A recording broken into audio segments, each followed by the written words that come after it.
नमस्कार, बुलेटिन में आप सभी का स्वागत है। मैं हूं आपके साथ ऋतु शेपथरिया। नजर डालेंगे मध्य प्रदेश छत्तीसगढ़ की बड़ी खबरों पर।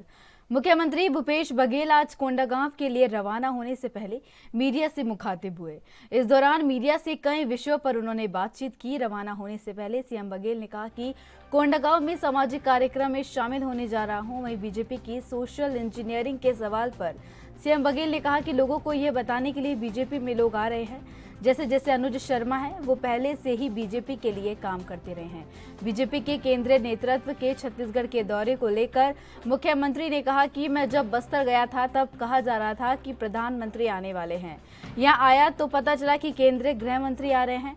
उन्होंने कहा कि चुनाव के लिए सब आएंगे, 4 महीने बचे हैं, इसलिए सब आकर प्रदेश सरकार के कामों को देखेंगे।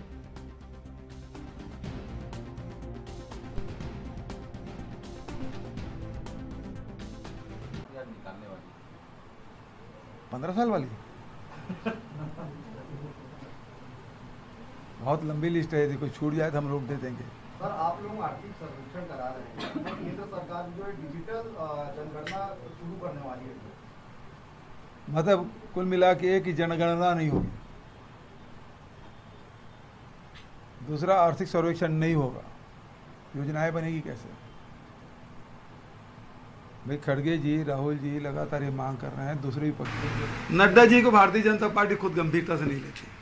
आपने देखा है कि वो केंद्रीय कार्यालय भारतीय जनता पार्टी का किस प्रकार से अमित शाह जी उसको धक्का दे के पीछे हाथ पकड़ के खींच रहे हैं उसको। तो नड्डा जी को ऐसे भी कोई गंभीरता से नहीं लेते और उसके बयान को हम लोग भी गंभीरता से नहीं लेते। और उसके जब से वो अध्यक्ष बने हैं वो अपने प्रदेश में हरा दिए अपनी पार्टी को, और फिर उसके बाद अब कर्नाटक भी हो गया है। तो लगातार नड्डा जी, अब उसको चुना कौन है ये आज तक नहीं पता चला, दूसरा कार्यकाल। तो उसके बाद कौन गंभीरता से ले। और जहाँ तक राहुल जी की बात है, तो राहुल जी तो नफरत के बाज़ार में मोहब्बत की दुकान खुले हुए हैं, और जहाँ जाते हैं वो प्यार की बात करते हैं, मोहब्बत की बात करते हैं, जोड़ने की बात करते हैं। और उसको तकलीफ है क्योंकि बिना लड़ाई झगड़े के भारतीय जनता पार्टी का अस्तित्व खतरे में। जब बस्तर गया था तो वहाँ कहा जा रहा था कि प्रधानमंत्री जी आने वाले हैं। उसके बाद जब यहाँ आए तो पता चला गृह मंत्री जी आने वाले हैं, और आप बता रहे हैं कि नड्डा जी आने वाले हैं। भाई चुनाव नज़दीक है तो आएंगे ही हैं, केजरीवाल भी आने वाले हैं और चुनाव है ना भाई, सब आएंगे। तो 4 महीने भी घूमेंगे छत्तीसगढ़। जो बदला हुआ छत्तीसगढ़ है उसको देखेंगे। ये 4.5 सालों में जो हमने काम किया है, किसानों के, मजदूरों के, गरीबों के, आदिवासियों के, महिलाओं, युवाओं के। प्रधानमंत्री नरेंद्र मोदी के छोटे भाई प्रहलाद मोदी एनबी न्यूज के संवाददाता भूपेंद्र साहू से खास बातचीत की। मध्य प्रदेश में चुनाव आने वाले हैं। प्रधानमंत्री के छोटे भाई प्रहलाद मोदी 2 दिवसीय भोपाल दौरे पर आए हुए हैं। उन्होंने कहा कि मुख्यमंत्री शिवराज सिंह मामा से प्रदेश के लोग थक चुके हैं और शिवराज सरकार नहीं बना सकते। अगर बीजेपी को चुनाव जीतना है तो सरकार बनानी है तो मुख्यमंत्री का चेहरा बदलना होगा। सिंधिया या फिर नरेंद्र तोमर को आगे लाना होगा और बीजेपी की सरकार बनानी होगी। इनमें से एक ही मुख्यमंत्री बनेगा।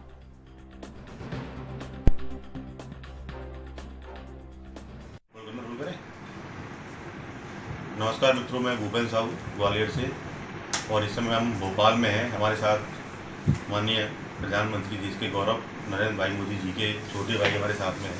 इनसे हम कुछ सवाल जानेंगे। आइए पूछते हैं। दादा नमस्कार। आपका स्वागत है। आप मध्य प्रदेश की राजनीति के बारे में कुछ बताएं कि अभी जो वर्तमान में जो मुख्यमंत्री का चेहरा है शिवराज सिंह चौहान का, तो क्या कहना चाहेंगे? आगे में क्या राय है? क्या उनका दोबारा चुनाव में सरकार बन सकती है भाजपा की या नहीं बन सकती है, उसके बारे में बताएं। मैं भोपाल में कल आया हूँ। आज सुबह समझता हूँ कि हमें समझना चाहिए कि उनको ये जरूरत क्यों पड़ी, क्योंकि उनको ज्ञात हो गया है कि अब फिर से अपना चेहरा लेकर भाजपा सरकार बनाने के लायक नहीं है। इसीलिए मैं देखता हूँ कि या तो सिंधिया जी या नरेंद्र तोमर, ये दोनों को चेहरा बना के ही चुनाव लड़ा जाएगा। तो ये जीत भाजपा की, अगर दोनों में से एक का चेहरा ये लोग सामने लाते हैं तो क्या प्रदेश में भाजपा की सरकार बन सकती है? भाजपा की सरकार बन सकती है, उसमें कोई शक्यता नहीं है। ये सोचना हमारे लिए बहुत गंभीर भूल है। अभी भाजपा ने आज तक जो स्टेटों में ज़्यादा से ज़्यादा सीटें प्राप्त करके सरकार बनाई है, और मध्य प्रदेश में भी चेहरा बदला गया तो सरकार अवश्य बनेगी, क्योंकि लोगों की राय है, लोग मांगते हैं कि अब मामा के चेहरे से वो थक गए। अभी जैसे आपने माननीय सिंधिया जी का नाम लिया, माननीय नरेंद्र तोमर जी का नाम लिया, तो दोनों में से किसको मतलब उतारने की संभावना दिख रही है? अभी वो मोवड़ी मंडल देखेगा, लेकिन मुझे लगता है ये दो चेहरे हैं जो चुनाव में मोहर बना सकते हैं। छत्तीसगढ़ में सभी राजनीतिक पार्टियों ने आगामी विधानसभा चुनाव की तैयारियों को लेकर अपनी तैयारी तेज कर दी है। एक और कांग्रेस सभी संभागों में कार्यकर्ता सम्मेलन कर कार्यकर्ताओं को चुनाव में जीतने के टिप्स दे रही है, तो वहीं बीजेपी भी संपर्क के साथ से समर्थन कार्यक्रम के बहाने कार्यकर्ताओं को चुनाव से पहले फिर से एक नई ऊर्जा दे रही है। 30 जून को बिलासपुर में होने वाले बीजेपी के जनसंपर्क अभियान में बीजेपी के राष्ट्रीय अध्यक्ष जेपी नड्डा आ रहे हैं। वहीं 22 जून को केंद्रीय गृह मंत्री अमित शाह दुर्ग में आम सभा को संबोधित करेंगे। सम्मेलन का प्रारूप भले ही केंद्र की मोदी सरकार के 9 साल पूरे होने पर संपर्क से समर्थन कार्यक्रम का है, लेकिन निशाना विधानसभा चुनाव ही होगा। यह सम्मेलन लोकसभा स्तर पर होगा। भारतीय जनता पार्टी के हजारों कार्यकर्ता सम्मेलन में शामिल होंगे। जो शीर्ष नेतृत्व है बीजेपी की, वो छत्तीसगढ़ रुक करने वाले बड़े बड़े सभा भी होने वाले, क्या कुछ है? देखिए, सभी राजनीतिक दल को अपने कार्यक्रम और गतिविधि करने का अधिकार है और निश्चित रूप से इसका लाभ छत्तीसगढ़ में मिलेगा। कब कब है ये दौरा? अभी जैसे मैंने बताया कि पार्टी केंद्र में माननीय नरेंद्र मोदी जी के नेतृत्व में सरकार को 9 साल पूरे होने के उपलक्ष्य में 30 मई से 30 जून तक महा जनसंपर्क अभियान चला रही है, और उसी के अंतर्गत पूरे देश भर में 51 बड़ी सभाएं होने वाली है।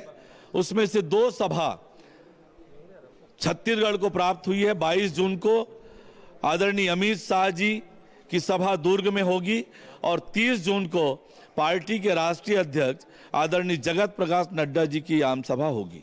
ये थे हमारे साथ बीजेपी के प्रदेश अध्यक्ष अरुण साहब, जिन्होंने बताया कि किस तरीके से आने वाले समय में बीजेपी के जो शीर्ष नेतृत्व है वो छत्तीसगढ़ दौरे पर रहेंगे, जहां एक और अमित शाह और जेपी नड्डा छत्तीसगढ़ पहुंचेंगे और सभा को संबोधित करेंगे। दीपेश पटेल, रायपुर।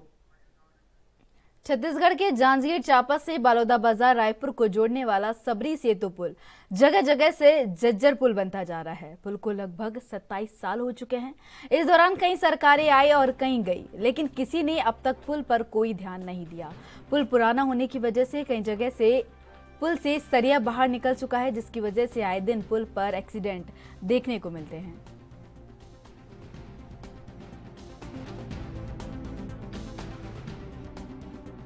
जांजगीर चांपा और बलौदाबाजार रायपुर को जोड़ने वाला ये सबरी सेतु है, और मेरे पीछे जो देख रहे हैं लगातार इसमें भारी वाहनों का आवाजाही प्रतिदिन लगा रहता है, और लगभग ये पुल की निर्माण हुए लगभग 27 साल हो चुके हैं, और अब पुल की जो स्थिति है बेहद जर्जर स्थिति में पहुंच चुका है।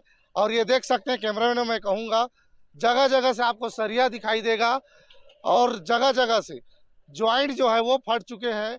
कहीं ना कहीं सबरी सेतु के और सेतु विभाग के जो जिम्मेदार अधिकारी हैं उनकी यहाँ लापरवाही जो है वो दिखाई दे रही है, क्योंकि अब तक किसी प्रकार का कोई रिपेयरिंग नहीं किया गया है। भारी वाहनों का जो काफिला इस पे लगा रहता है। कुछ लोग हैं यहाँ जो यहाँ से लगातार आते जाते हैं, उनसे बात कर लेते हैं। कैसे देखते हैं सबरी सेतु ज्वाइंट उखड़ चुके हैं, सरिया दिखने लगा। अच्छा, लगातार हो गया, मतलब बलौदा बाजार से जुड़ा और जांजगीर चांपा में जाने वाला ये पुल निर्माण इतना गड्ढा हो गया है कि लगातार दुर्घटना बना रहता है। और जहाँ जहाँ ज्वाइंट है वहाँ पर तो ब्रेकर की स्थिति हो गया, जिससे दुर्घटना बहुत ही ज़्यादा होता है। शासन प्रशासन को शीघ्र ही इसको ध्यान देना चाहिए और रिपेयरिंग जो कर रहे हैं उसको ना पूरा ही करना चाहिए।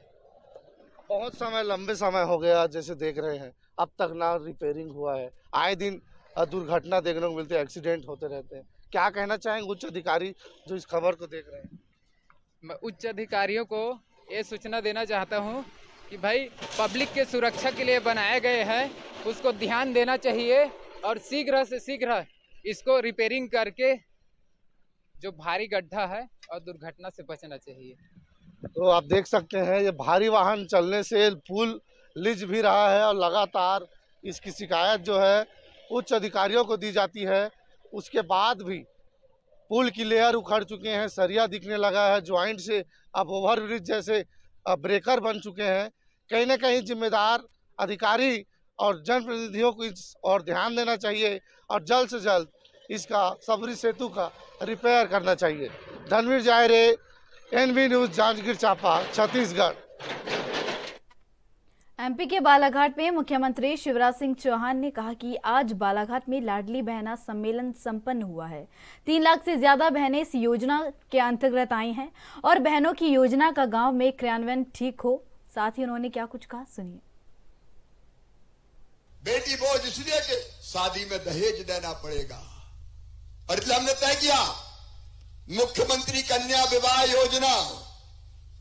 बेटियों की शादी की चिंता मत करना, मामा मुख्यमंत्री है, भांजी की शादी में कर्जा नहीं लेने देगा। बेटियों की शादी मुख्यमंत्री कन्या विवाह योजना के अंतर्गत हजारों बेटियों की शादी लगातार हो रही है। और मुझे कहते हुए गर्व है, कितनी बेटियां हैं मेरी लाडली लक्ष्मी पता है? 45 लाख लाडली लक्ष्मी बेटी मामा की है। आज जिन बेटियों को मैंने गोद में खिलाया और गोद में खिला के बचत पत्र दिया था, ऐसी बेटियों को आज वो कॉलेज में जा रही है।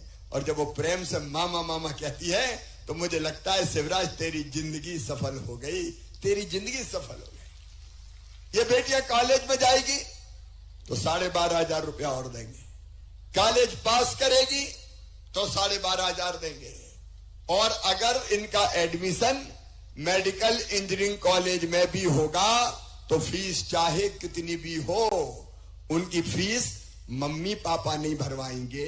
कौन भरवाएगा? अरे जोर से बताओ, और जोर से बताओ। सुन लो बेटियों, चिंता मत करना, तुम्हारी सारी व्यवस्था मामा करेगा। भारतीय जनता पार्टी की सरकार चलेगी, करेगी, बेटी को बोझ नहीं रहने देंगे।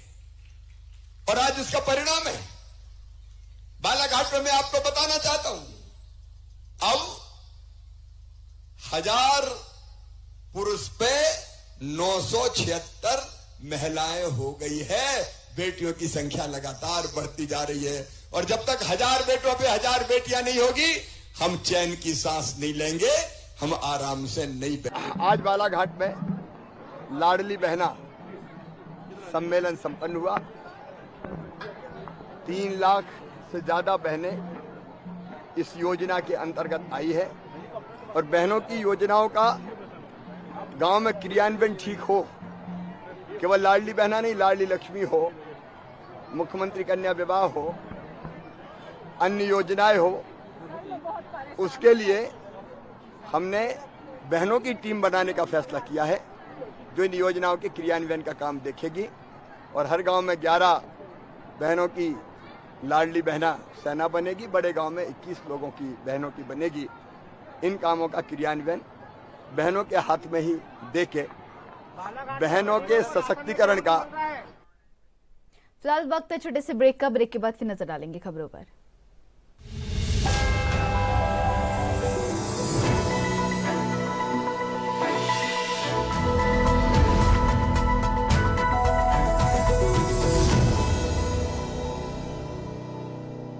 और ब्रेक के बाद आप सभी का फिर से स्वागत है। नजर डालेंगे खबरों पर। सरगुजा जिले के उदयपुर में 2 दिवसीय रामगढ़ महोत्सव का आज समापन हो गया है।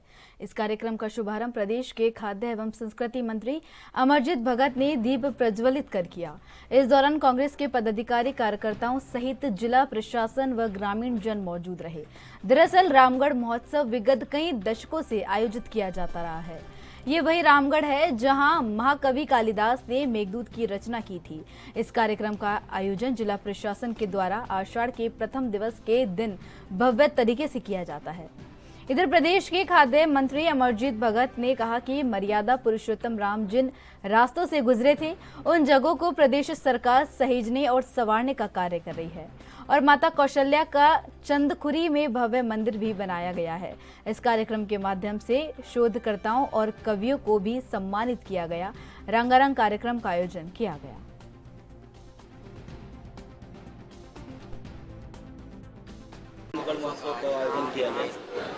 रामगढ़ महोत्सव लगभग 45 साल पहले से अपने छोटे स्वरूप में जब से शुरू हुआ और वर्तमान में जिस स्वरूप पे पहुंचा, पिछले 4 साल से माननीय मुख्यमंत्री भूपेश बघेल जी की सरकार जब से आई, इसको जो वृहद रूप मिला और पूरे प्रदेश के जो कलाकार यहाँ के अपना कार्यक्रम किए और मंचन किए अपनी कला का, उस मंचन के कारण ये कार्यक्रम इतना सफल और इतना कामयाब हो सका। 2 दिन का ये कार्यक्रम, आज इसका समापन है और मैं नहीं समझता हूँ कि रामगढ़ महोत्सव के लिए इससे अच्छा कोई कार्यक्रम और कुछ रखा जा सकता है। आपने माननीय भूपेश बघेल जी की जो मंशा है, वो हर क्षेत्र में छत्तीसगढ़िया को बढ़ावा दे रहे हैं, छत्तीसगढ़िया समाज को बढ़ावा दे रहे हैं। आज सब तरफ हम लोग को ये फ़क्र है कि हम छत्तीसगढ़िया हैं। लोकल कलाकारों को हर जगह मौका मिल रहा है, लोकल लोगों को हर जगह मौका मिल रहा है। रामगढ़ महोत्सव, देखिए यहाँ की एक पुरानी परंपरा है। यहाँ पे सरगुजा में जो रामगढ़ महोत्सव लगातार पिछले कुछ वर्षों से चला आ रहा है, जिसमें आषाढ़ से के प्रथम दिवस के अवसर पर 2 दिवसीय कार्यक्रम चला है। इसमें बाह्य कलाकार और लोकल कलाकारों ने बहुत अच्छा कार्यक्रम दिया है और साथ ही साथ यहाँ की जनता जनार्दन आप देख ही रहे हैं कि रात को 8 साढ़े 8 हो रहे हैं, उसके बावजूद यहाँ इतनी भीड़ है। लगभग 10 से 15 हज़ार की भीड़ अभी वर्तमान में है। जिस हिसाब से लोगों ने यहाँ मनोरंजन का आनंद लिया है और यहाँ पूरा सरगुजा राममय और भक्तिमय से आनंदित हो उठा है। तो इस संबंध में जिला प्रशासन और पूरी जनता को और हमारे जनप्रतिनिधियों का बहुत बहुत धन्यवाद देते हैं कि इतना अच्छा कार्यक्रम आयोजित हुआ और भविष्य में ऐसे कार्यक्रम आयोजित होते रहेंगे। बहुत बहुत धन्यवाद। सभी तरह के कलाकारों को मौका किया है। इसमें जो फर्स्ट ऑफ ऑल जो आवेदन पत्र का हमने प्रारूप लिया हुआ है, सभी से आवेदन आमंत्रित किए गए और जितने लोकल कलाकार हैं उनको ज़्यादा प्राथमिकता दिया है ताकि उनका ज़्यादा से ज़्यादा यहाँ पे कला की प्रस्तुति की जा सके और उनका विकास हो सके। निश्चित तौर पे हमारे जो जिला प्रशासन और सरकार की जो प्रावधान के तहत जो यहाँ पे लोकल कलाकार है उनको 2,500 रुपये पर कलाकार को देने के लिए यहाँ पर प्रावधान किया गया है। साथ ही साथ बाह्य कलाकारों को उनको टीए के साथ 5,000 रुपये का मानदेय और पारिश्रमिक अभी दिए जाने का अभी हमने भी काउंट नहीं किया है, लेकिन 100% लोगों को 100% लोगों को हमने इसमें पारिश्रमिक देने का प्रावधान किया है। यहाँ आप लोग देख रहे हैं कि यहाँ एक राम वन गमन पथ के तहत इसको मेन पार्ट के साथ साथ इसको अपना रामगढ़ को भी चयन किया गया है, जिसके तहत वन विभाग के द्वारा एक बहुत बड़ा रिजॉर्ट की व्यवस्था की जा रही है और आगामी कुछ दिनों बाद पश्चात माननीय मुख्यमंत्री जी के माध्यम से उसका इनॉग्रेशन भी किया जाएगा। जब ये शुरुआत होगा तो यहाँ सैलानियों के लिए अच्छी व्यवस्था होगी और आप जानती हैं कि इस जिला में आगामी कुछ दिनों बाद पश्चात एयरपोर्ट की शुरुआत होने वाली है, जिससे निश्चित तौर पर बाहर के आने वाले अधिकारियों को, बाहर से आने वाली जनता को, पब्लिक को यहाँ पे मेन पार्ट रामगढ़ और यहाँ जितने भी पर्यटन स्थल हैं उनका। और कहाँ आए हुए हैं और कहाँ से? सबको मेरा नमस्कार। मैं सृष्टि गर्ग बिलासपुर छत्तीसगढ़ से कला विकास केंद्र से अपने ग्रुप के साथ आए हैं रामगढ़ में अपने नृत्य की प्रस्तुति देने के लिए। रामगढ़ में आपको प्रस्तुति देना है, पहली बार है या इससे पूर्व भी आ चुके हैं? मेरा ये पहली बार था, बट कला विकास केंद्र का ग्रुप इससे पहले भी रामगढ़ में प्रस्तुति दे चुका है, बट मैं फर्स्ट टाइम आई यहाँ पे। प्रशासन करवा दे। इसके बारे में मैं यही कहना चाहूँगी कि हम इनके आभारी हैं कि इन्होंने हमें इतना अच्छा अवसर दिया।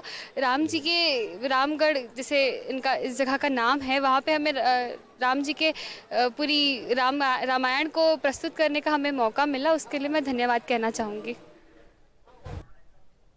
केंद्र में बीजेपी सरकार के 9 वर्ष पूरे होने पर विशेष जनसंपर्क अभियान चलाया जा रहा है।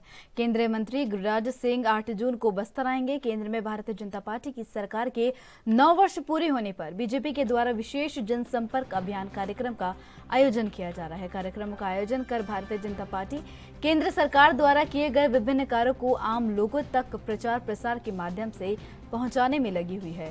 प्रदेश में आगामी विधानसभा चुनाव भी है, ऐसे में उन राज्यों पर भारतीय जनता पार्टी विशेष ध्यान दे रही है जहां पर बीजेपी की सरकार नहीं है।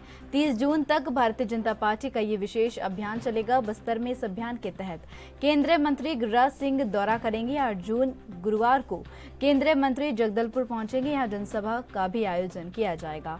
बस्तर जिले के साथ ही दंतेवाड़ा के पदाधिकारियों की केंद्रीय मंत्री बैठक भी लेंगे। आगामी कार्यक्रमों को लेकर भारतीय जनता पार्टी के प्रदेश महामंत्री केदार कश्यप ने जानकारी दी।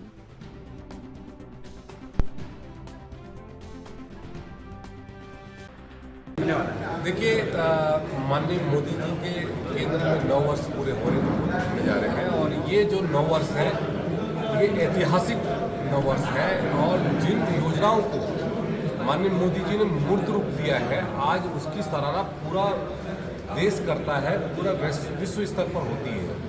आज हम सबके लिए गौरव की बात है कि विश्व के बड़े राजनेता, चाहे वो ऑस्ट्रेलिया के प्रधानमंत्री हमारे देश के नेता को यदि बॉस के रूप में कहते हैं या फिर अमेरिका के राष्ट्रपति यदि कहते हैं कि हमको ऑटोग्राफ चाहिए, इससे बड़े गर्व की क्या बात हो सकती है। और पूर्व की जो कांग्रेस की सरकारें थी और यूपीए की सरकारें थी, उन्होंने अपना विकास किया, अपने परिवार का विकास किया, भ्रष्टाचार किया, लेकिन आज 9 वर्ष पूरे हो रहे हैं। 9 वर्ष के इस सरकार में मोदी जी के ऊपर एक भी दाग नहीं लगा, एक भी आरोप ये कांग्रेस नहीं लगा पाई।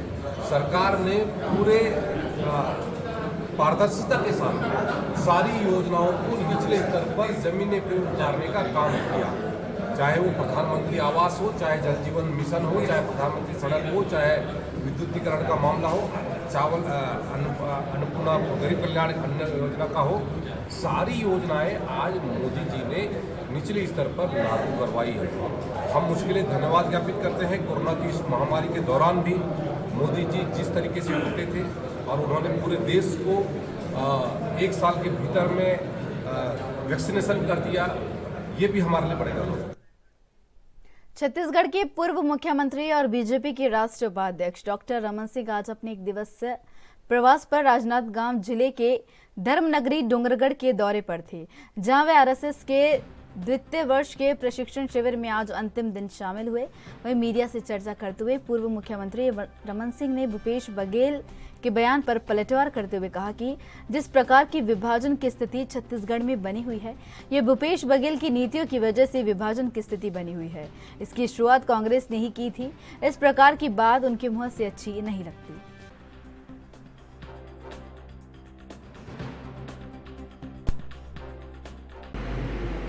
जिस प्रकार की नफरत की भावना छत्तीसगढ़ में फैली हुई है, जिस प्रकार